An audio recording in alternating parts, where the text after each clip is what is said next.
History loves its underdogs, the scrappy rebels who rise against impossible odds. But what happens when the underdog becomes the monster?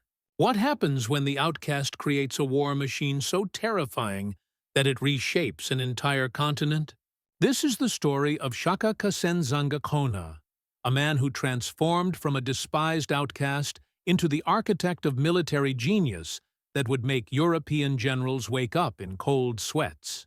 A bastard son who created the Empire, a battle formation so devastating that it conquered over 300 tribes and forged an empire spanning 11,500 square miles. But here's what will shock you. Shaka never lost a single battle. Not one.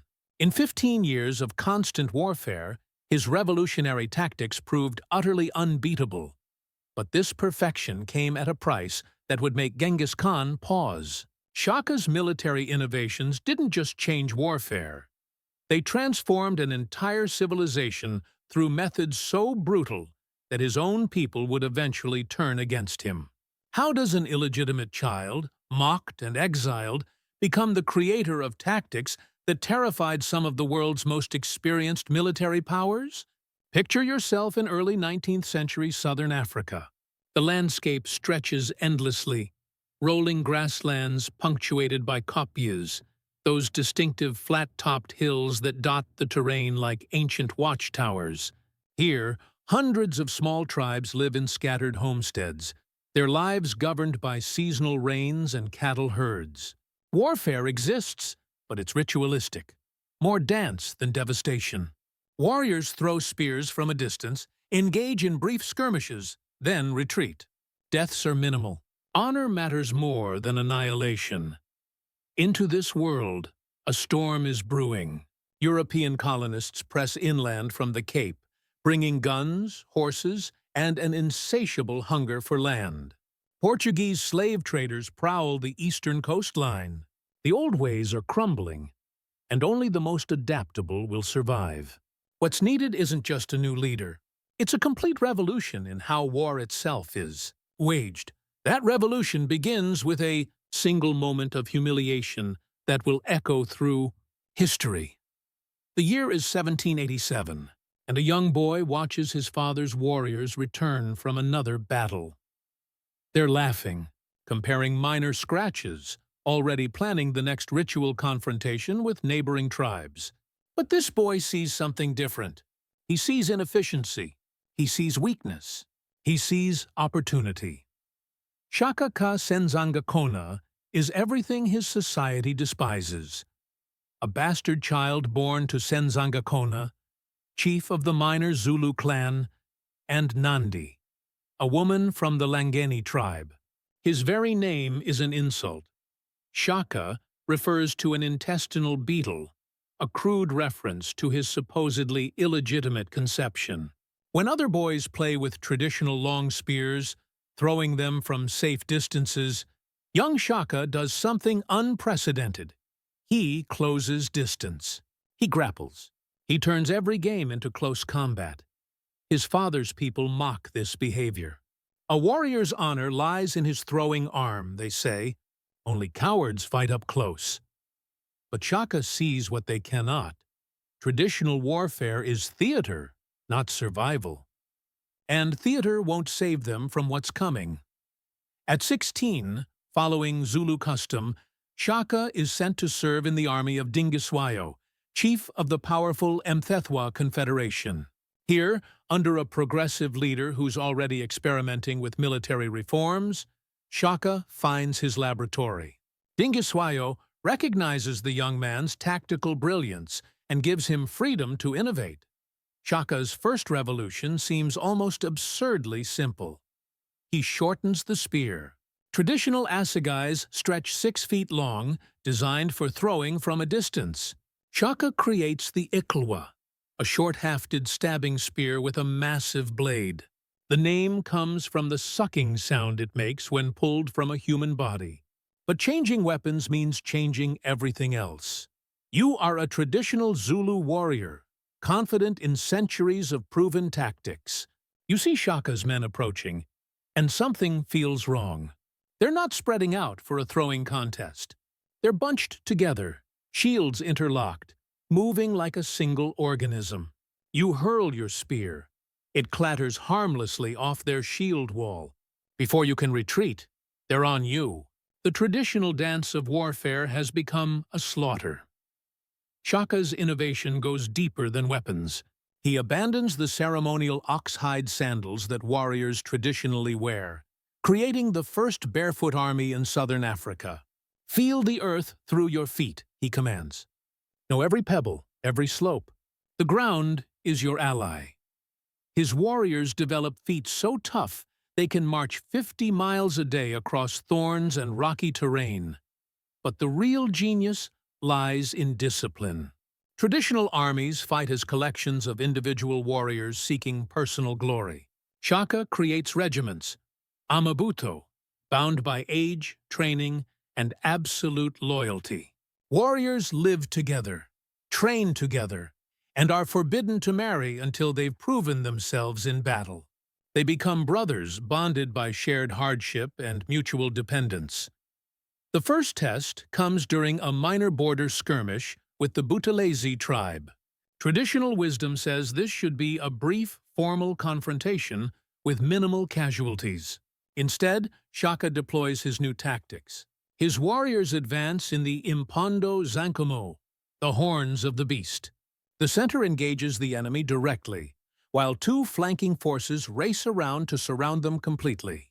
It's a pincer movement that would make Roman generals proud, but executed with unprecedented speed and coordination. The Buthelezi warriors find themselves trapped in a killing box. Those who try to flee are cut down by the flanking forces. Those who stand and fight face the terrifying efficiency of the Ikalwa. In 20 minutes, a tribal skirmish becomes total annihilation. News of this unprecedented victory spreads like wildfire across the region. Dingiswayo recognizes that he's unleashed something extraordinary. Shaka has transformed warfare from ritual to science, from theater to extermination. But this is only the beginning. The bastard son has found his calling, and southern Africa will never be the same. Shaka's reputation grows with each engagement. His tactical innovations spread throughout Dingiswayo's confederation. But the young commander keeps refining, improving, perfecting. He creates the ukusina, the war dance that doubles as military training. Warriors practice the precise footwork, shield work, and spear techniques that will keep them alive in battle. What looks like celebration to outsiders is actually the most sophisticated military training system in Africa. In 1816, everything changes. Senzangakona dies, leaving the Zulu chieftainship in dispute. By traditional law, Shaka has no claim. He's still the bastard son. But he has something more valuable than royal blood. He has Dingiswayo's backing and a reputation that makes grown men whisper prayers. When Shaka returns to claim leadership of the Zulu clan, opposition melts away. Who argues with a man who has never lost a battle? Now Shaka faces his greatest challenge, transforming a minor clan of perhaps 1,500 people into a military powerhouse. He begins with radical social engineering. The traditional age-grade system becomes the foundation of his military machine.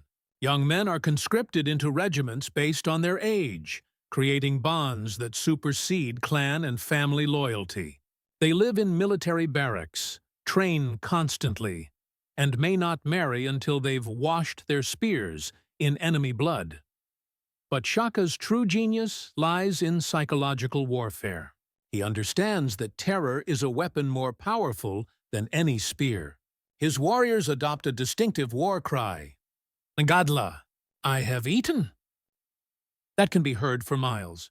They paint their shields in regimental colors and wear distinctive headdresses that make them instantly recognizable. The mere sight of Shaka's regiments approaching becomes enough to make some enemies flee without fighting. The bull's horns formation evolves into something approaching military perfection. The center, called the chest, advances steadily to fix the enemy in place. The two flanking forces, the horns, race outward and around, moving with the speed and coordination of a wolf pack. Meanwhile, the reserves, the loins, sit with their backs to the battle until Shaka signals them to join the decisive moment. It's a tactical system of stunning sophistication, executed by warriors who know their role perfectly and trust their companions absolutely. Shaka's first major test as chief comes against the Langeni tribe, his mother's people, who had tormented him during his childhood exile. This isn't just military strategy, it's personal vindication. The battle becomes a masterclass in psychological warfare. Shaka doesn't simply defeat the Langeni, he absorbs them completely. Warriors who fought bravely are incorporated into his army. Leaders who showed cowardice are executed publicly. The message spreads. Resistance brings death, but loyalty brings opportunity. Each victory feeds the next. Conquered tribes provide new warriors, expanding Shaka's military machine exponentially. He develops a policy of incorporation rather than extermination for those who submit immediately. Tribes that fight face total destruction, but those who surrender become Zulu, their young men joining the regiments, their skills adding to the collective strength. The Ndwandwe Confederation, led by Zwide Kalanga, recognizes the threat Shaka represents. In 1818, they assassinate Dingiswayo, hoping to shatter the Mthethwa-Zulu alliance. Instead, they hand Shaka the perfect opportunity to claim leadership of the entire confederation. The protege becomes the master. Zwide masses the largest army in southern African history, over 40,000 warriors, determined to crush Shaka before his power grows beyond containment. The two forces meet at Kukwakli Hill in what will become the most decisive battle in southern African history. Shaka faces odds of nearly 3-1, but he has something Zwide lacks: tactical superiority and absolute discipline. Picture the scene. Dawn breaks over the rolling hills of KwaZulu as 40,000 warriors surge forward in traditional formation, expecting another ritual battle. Instead, they face Shaka's perfected war machine. The Zulu chest advances steadily uphill, drawing the Ndwandwe forces into the trap. At the critical moment, the horns launch their flanking attack with devastating precision.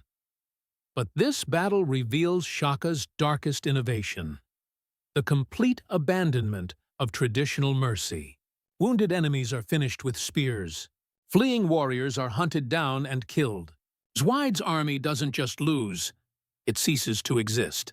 Of 40,000 warriors, fewer than 1,000 survive. The psychological impact reverberates across southern Africa. Shaka's military machine isn't just superior, it's utterly merciless. The victory at Gikokli Hill transforms Shaka from regional warlord to continental force. Tribes hundreds of miles away send ambassadors offering tribute. Others pack their belongings and flee, creating the massive population upheavals historians call the Mfecane, the crushing.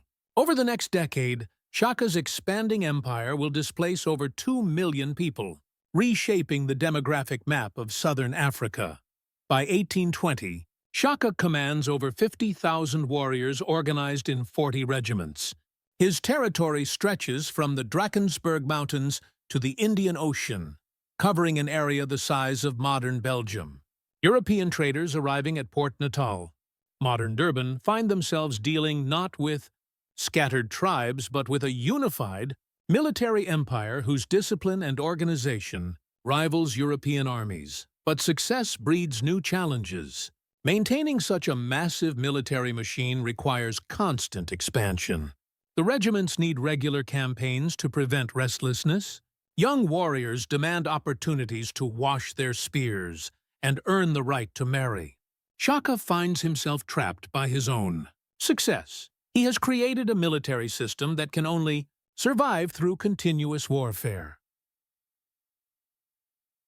The year 1824 brings an unexpected visitor to Shaka's Capital at Bulawayo. Lieutenant Francis Farewell of the Royal Navy, leading the first official British contact with the Zulu Kingdom. The meeting of civilizations produces mutual fascination and growing unease. Farewell's reports to London describe Shaka's military machine with grudging admiration and barely concealed fear. His system of warfare is perfect, Farewell writes. His discipline absolute. No European army could match his warriors' mobility or tactical coordination. But the British naval officer also notes something disturbing: Shaka's increasing paranoia and the growing brutality of his rule. Success has transformed the innovative tactician into something approaching a tyrant. The military machine he created now dominates every aspect of Zulu society. Traditional family structures crumble under the demands of constant military service. Agriculture suffers as young men spend years in military barracks rather than tending fields. The incorporation of conquered tribes, once a strength, becomes a source of instability as Shaka struggles to maintain loyalty among increasingly diverse populations. The death of his mother Nandi in Fidi 1827 triggers a psychological crisis that reveals the depths of Shaka's transformation. In traditional Zulu society, mourning lasts a few days and involves ritual sacrifice of a few cattle. Shaka orders a year of national mourning during which no crops can be planted, no milk consumed, and no marriages celebrated. He commands the execution of thousands of his own people, claiming they didn't show sufficient grief for his mother's death. Witness accounts describe scenes that chill the blood. Warriors who smile or show any sign of happiness are immediately killed. Pregnant women are slaughtered because Shaka declares that nothing new should be born during the mourning period. The military machine that once brought order and prosperity to southern Africa becomes an instrument of internal terror. But Shaka's greatest miscalculation involves his relationship with the British. European military observers study his tactics with the intensity of students examining a master's work. They note the effectiveness of the bull's horns formation, the discipline of his regiments, the psychological impact of his war dances. They also note the tactical limitations. Shaka's warriors excel at close combat, but have no answer to firearms deployed from defensive positions. The first hint of vulnerability comes during a raid against the Pondo tribe, which has acquired muskets from Portuguese traders. For the first time, Shaka's warriors face coordinated gunfire from prepared positions. The casualties are unprecedented, over 2,000 dead in a single engagement. More troubling still, the psychological invincibility that made his name a weapon begins to crack. If Shaka's warriors can bleed, if his tactics can fail, then perhaps the great chief himself is mortal after all. Internal dissent grows as the costs of Shaka's rule become impossible to ignore. His half-brothers Dingain and Malangana begin plotting, gathering support among warriors exhausted by constant campaigning and civilians crushed by increasingly arbitrary demands. The conspiracy spreads through the royal household, including trusted advisors who once benefited from Shaka's favor. September 22, 1828. Shaka sits in his royal kraal, reviewing reports from his border commanders. The conspiracy strikes with swift precision. Dingain and Malangana approach with a small group of trusted warriors, ostensibly bearing routine military reports. At the predetermined signal, they attack. Shaka, the man who revolutionized warfare, dies the death of countless victims of palace intrigue, betrayed by those closest to him. His final words, according to witnesses, reveal both his genius and his tragic flaw. "You will come to an end through foreigners who will rule you." Even in death, Shaka sees the larger historical forces his military innovations cannot defeat. He has created a system so dependent on his personal authority that his death leaves a power vacuum European colonizers will eventually exploit. The assassination of Shaka doesn't end his story. It begins his legend. Dingain assumes power, but lacks his brother's tactical genius and charismatic authority. The Zulu kingdom survives for 50 more years, but it never again achieves the military dominance Shaka created. When British forces finally invade in 1879, they face descendants of Shaka's warriors using tactics he perfected, in battles that would make him proud, and perhaps provide the vindication his final words suggested. At Isandlwana, Zulu warriors proved that Shaka's tactical innovations remain deadly even against modern European armies. Using the traditional bull's horns formation, they annihilate an entire British column, killing over 1,300 soldiers in one of the most devastating defeats in British colonial history. European newspapers struggled to explain how primitive warriors with spears could destroy disciplined troops armed with modern rifles. But Shaka's true legacy extends far beyond military tactics. He fundamentally transformed the political landscape of southern Africa, creating the template for the modern African state. His policy of incorporating conquered peoples rather than simply ruling over them became the foundation for nation-building across the continent. The age-grade military system he perfected influenced resistance movements from the Maji Rebellion in German East Africa to the liberation struggles of the 20th century. Modern military historians recognize Shaka as one of history's great tactical innovators, ranking alongside Alexander the Great, Napoleon, and Genghis Khan. His bull's horns formation appears in military textbooks as a masterpiece of tactical coordination. The concept of total war, the complete destruction of enemy forces rather than mere battlefield victory, anticipates developments in military thinking that wouldn't appear in European doctrine for decades. Yet, Shaka's story also serves as a cautionary tale about the corrupting nature of absolute power. The innovative young commander who revolutionized warfare became the paranoid tyrant who turned his military machine against his own people.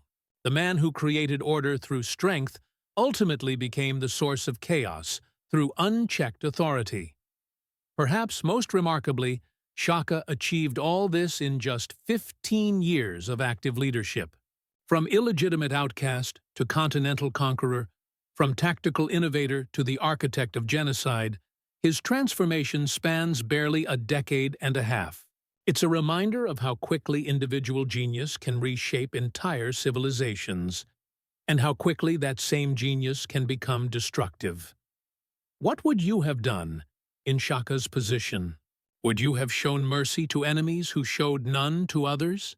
Would you have maintained the traditional limits on warfare, knowing that Europeans were bringing unlimited violence to your continent? Could any leader have navigated the transition from traditional to modern Africa without becoming, in some measure, a monster? Shaka's story forces us to confront uncomfortable questions about the relationship between military genius and moral responsibility, between effective leadership and human cost. He created a military system so perfect it terrified continents, but at a price that ultimately consumed both him and the society he sought to protect. In the end, perhaps that's Shaka's most important lesson, that even the most brilliant innovations, the most effective systems, the most decisive victories mean nothing if they destroy the very people they were meant to save. The bastard son who became a king, the outcast who forged an empire, the tactical genius who revolutionized warfare, Shaka Zulu remains one of history's most complex and compelling figures, a man whose legacy continues to shape southern Africa nearly 2 centuries after his death. What's your take on Shaka's legacy? Was he a brilliant military innovator who created stability from chaos, or a ruthless conqueror who brought unprecedented violence to southern Africa? Share your thoughts in the comments below, and if this incredible story of tactical genius and tragic downfall amazed you, subscribe for more untold stories from history's most fascinating figures. The past is far stranger and more compelling than any fiction, and we're just getting started.